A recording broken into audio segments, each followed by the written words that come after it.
guys, you're welcome to Crystal Show. If this is your first time, do well to subscribe to my YouTube channel and put on your notification so you could get more alerts when we have a new video, and do well to comment too. We have been on the series of abuse, and today we are on substance and drug abuse, and I have with me a very senior personality like this. I'm talking about the CEO of BIK Pharmacy, AKK, and Agua State, the member of the Pharmaceutical Society of Nigeria, and also the South coordinator of the Young Pharmacists Group. Talking about no other person than pharmacist Episode Feliz Konyefa. It's good to be here. Alright, thank you very much. And today we are going to be talking about substance and drug abuse. This is one serious issue in the society we find ourselves, because every now and then, even people who are not supposed to abuse drugs keep abusing drugs up and down. So we are going to trash it out. Okay. So what is substance abuse?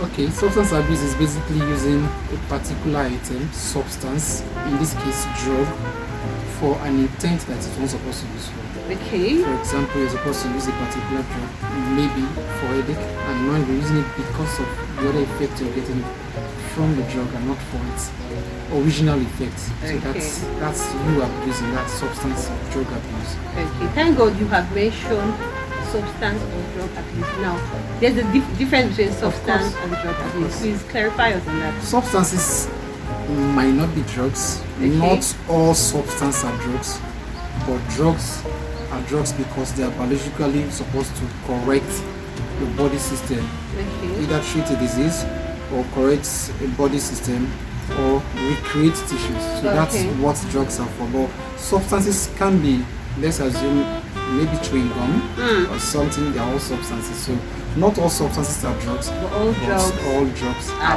poisons, but not substances. Okay. All right.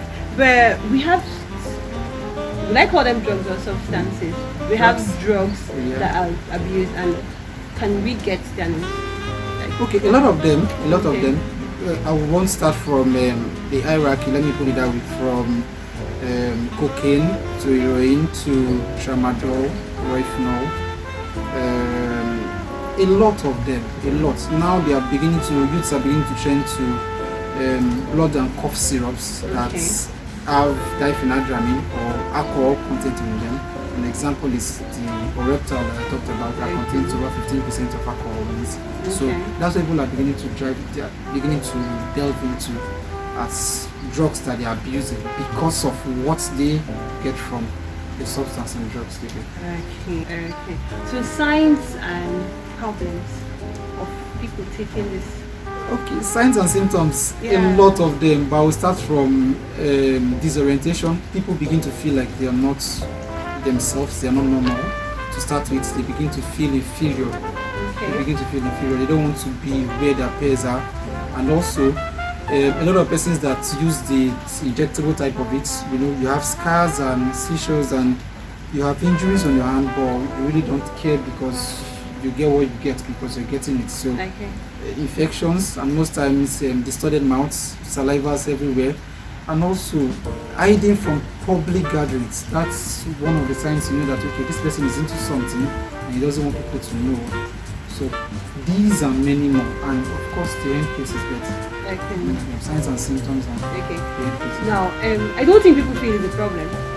It's a just people that are actually taking it, they don't think it's a problem. A few of them know, but they just can't help it. A few know, but they can't help it. I've had incidents with one of them. He wants to stop, but he just cannot stop. He wants to stop. A lot of times he has said, okay, this week I'm not taking any codeine, I'm not taking any tramadol. But first day past second day, he managed second day, and the third day is like, I beg, let me go back to my normal routine. So how do they get help? You talk to people. That's why we have professionals. You talk to people. I currently have a client I'm managing, and we've been on it for a month plus now. You can see the improvement on his health. Basically, you start from telling yourself what you want. It's a personal decision. Withdrawing from drug abuse and drug misuse is a personal decision. So you have to decide, okay, this is what I want, this is what I want, and you work towards it. It's possible. So they must there has to be a professional to manage the case. Okay. just in case of withdrawal syndrome. Okay. Now, I know very well that these drugs are not drugs that people have easy access to. So how do they come into circulation? If at all, people shouldn't have access to them. Yes. I want to say everything that happens in Nigeria, people blame it on leadership, but in the other way around, it has to do with all of us. Okay. The drug flow system in Nigeria is poor. When I say poor, very poor. So you tend to get anything you want at anywhere, depending on the amount you're willing to pay. Prior to this time, people sell drugs because they want to save lives, they want to help people. But currently, people sell drugs because they want to make money.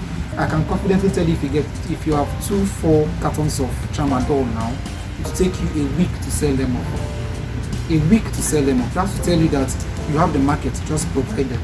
Okay. So that's the problem we're having. We have an uncontrolled system of drug procurement, drug movement, and it's causing distribution. Yes, so a lot of persons who are not supposed to have access to these drugs are not having access. So that's where this issue comes from. Okay, so you're saying that I'm still asking this question because I want an avenue where we would have to compare the way drugs are being distributed. I wouldn't want everybody to have access to drugs. So what can be done? What can be done? We've got a lot of things to do. First of all, let's start from education. Okay. Maybe a lot of persons are now aware these things are taking around them in 15 to 20 years time. Okay. A lot of them are taking these things are young persons, people below 25 years, a lot of them below 25. So when it comes to 30, 38, 39, you begin to see small guys feeling very lethargic, very slow to life and all of that. So we need to start from educating people. Okay. Let's start from there. Last year we had a conversation with all the 8 local government schools per se. We went to schools, we spoke to them about drug abuse and misuse. We also set up a drug-free club, where you can talk to your colleague, you can talk to your friends, you can talk to your neighbors who are into drug abuse and misuse. So we start from education, and secondly, let's set up a controlled drug distribution system in each state. Okay. Most times I use my community for an example. We have a system where you don't just come into our community and sell drugs. You must go through processes, and at that we hold you responsible if anybody comes out and say, okay, I did this because I took this and this was given to me by this person. Okay. So if we can hold people responsible for drug distribution and drug sales in a particular town or a location, we can go a long way to curtailing drug abuse and misuse. Okay, thank you. Before we go, it's an undocumented fact that most medical practitioners, yes, the doctors, the nurses, the pharmacists, the med-up scientists, and the rest of them, are those people that still abuse these drugs. Why are they? It's not like they don't have. You talked about education here. Yeah. So and these people are the educated ones. So why are they abusing the drugs? People abuse drugs for different reasons. And for health professionals, most times it's because of... Your voice has gone down. Please your volume. Let's know why. People abuse drugs for different reasons. And if you ask me, for health professionals, I want to say most times it's too much of information. If you ask me, too much. And some other time, it's because people really don't get what they want based on what they were expecting. A lot of persons thought that they come to the health sector, they will just make so much money. Okay. And when it's not coming towards that direction, they tend to be like, okay, let me just do it with whatever it is I have.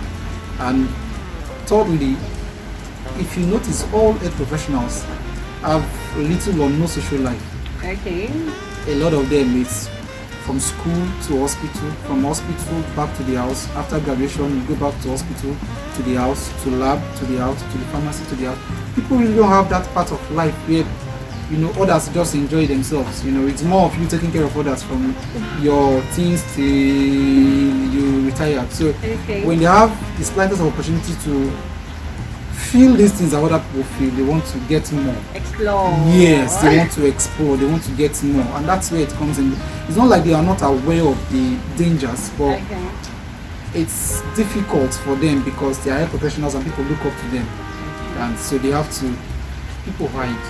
A lot of them, they hide. Yes, they hide it as I think they need help. They need help, of So course. how going to cope that? The truth is, even presidents talk to people. Okay. Even pastors, prophets that you can never think of. They talk to other people. Higher. So yes. Even our governors talk to. Do you get? So at one point in time, you have to talk to somebody. You have to relate the damn parts that you're feeling to other people, just so you get help. It's not like we understand you have the knowledge, we understand you know what will come after now, but talk to persons, talk to people, tell them, look, this is what I'm doing, I don't want to do it anymore. You know, people can always help you. Not like everybody, but I will advise you to talk to a professional like you. Okay. Somebody that's maybe higher than you, that you know, okay, this person will get a good result if I talk to this person. Okay. Alright, so it's been nice talking to you. Thank you very much for the outpour of knowledge today on this episode. And so we are going to call it go for us here. And this is all we have for abuse. Thank you very much, guys. Keep subscribing to the Crystal Show and keep your notifications on. Your comments will be appreciated. And also do well to visit Vic Pharmacy if you have any issue with drug and substance abuse. You can go there for any drug at all. Thank you very much.